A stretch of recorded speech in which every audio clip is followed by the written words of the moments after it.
can look into a garment and I know exactly what I'm looking at or why they did these things or why essentially the price tag says 250 versus 150 because these seams look like this.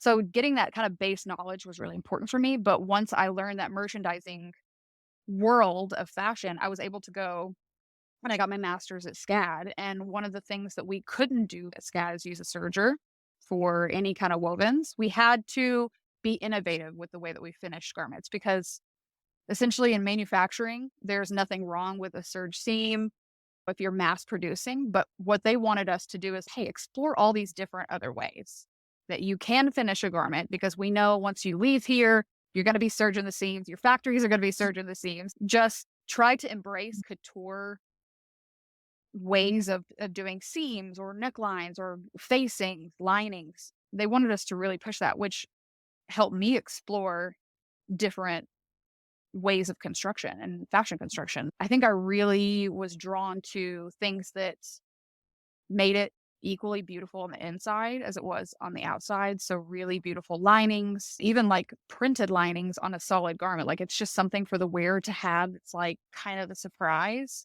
They feel like they've been taken care of, but even French seams are so beautiful. And I work now with a lot of stretch fabrics. So serger is unavoidable. It's like I don't have a choice. So I use it. We use it a lot in here. But whenever it comes to wovens, I try to really think about what's a really cool way that I could go about doing this unconventionally that's just interesting? Another way of pushing it to a place that makes us different and makes it a really unique garment that the customer knows, like, hey, I paid $300 for this, but honey, I know why I paid $300 for it. It's going to be lasting me a while. I like pretty, really nice constructed garments. I love it. I love it. And that attention to detail, those little special techniques that are added Hmm. really do add value and makes it special. Yeah, agreed. Let's talk about Project Runway. Yes. I remember when you were on Project Runway the first time, I think I was sending you text messages trying to get you to take a class that I thought, oh, she'd be so great in this class. And Yeah, then everyone, you finally said, I can't tell you, but there's something going on. I Oh, know. I think I was like, "I'll text you in August." And you're like, "What? It's June. What is happening?" I'm like, "Just trust me on this, okay? Just trust me. There's something going on."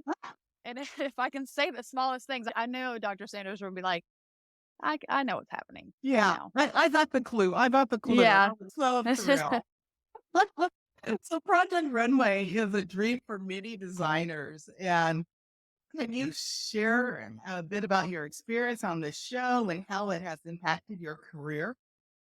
yeah, the first time around, I don't remember a whole lot. It was so fast. I think that whole filming was like 6 weeks versus or All Stars was 9.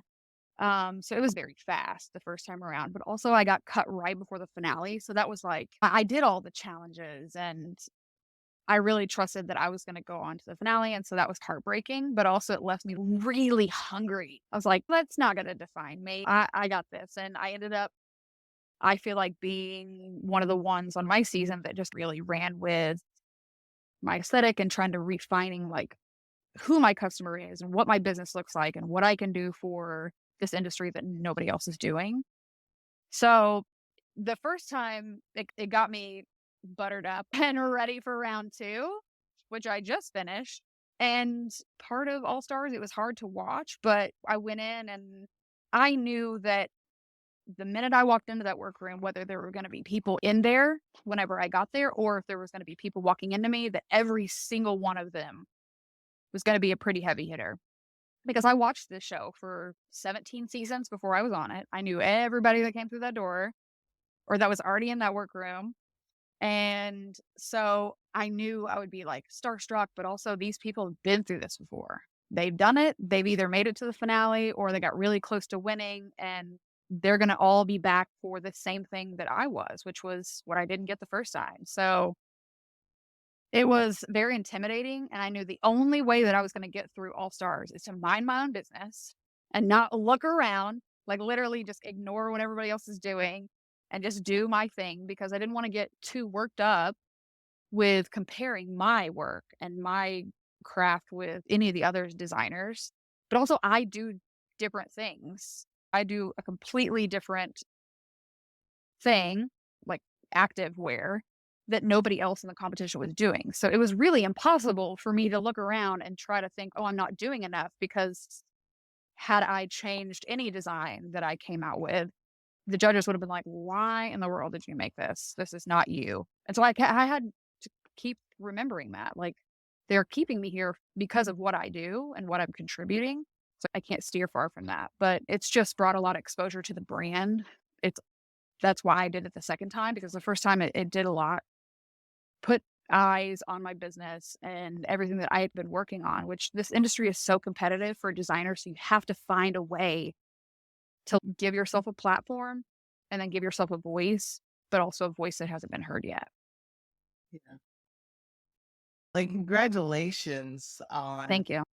your success on this last season. It was amazing. And I know, and when you say focusing on your own, what you're doing, again, that's another wonderful nugget for, I think, anyone out there. It's so easy to get caught up to looking at what other people are doing, but just focusing on Yeah.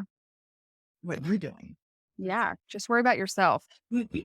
As you start climbing to the top and you find yourself succeeding, there are going to be people that don't like that. And that's not your business. You just worry about what you've got going on and what your goals are. And if you're achieving those goals, that's all that matters. If you are happy and you have impressed yourself with the work, that there's nothing else that matters.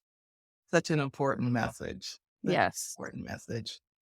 So, were there any challenges or surprises during your time on Project Runway that influenced how you approach your brand today? I really tried to go into each challenge thinking like, how can I put my spin on this particular thing?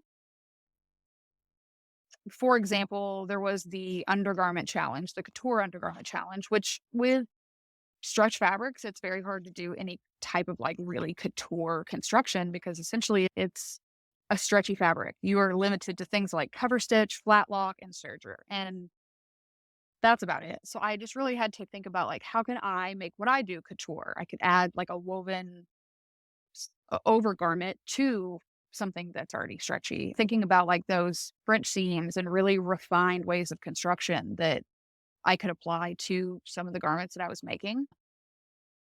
But honestly, it took a little bit to get my bearings. I think I didn't really come into my own until the red challenge, which in my opinion was the most even playing field that Project Runway has ever had. Cause it was like, you guys all have the same fabric. Yeah. You have the same notions, make something different. Mhm. And not to be boastful, but I won that challenge because I was like, let me just make something that's totally different than what I feel like everybody else will make, but also something that's very just do me without, don't even apologize for it. So that's what I was able to do. That was the validation in the competition that I needed. It was like, oh, you're on the right track. Keep doing this in different ways. And so I always remember that moment that it was like, oh, yeah, why have I been making dresses? I hate making dresses. What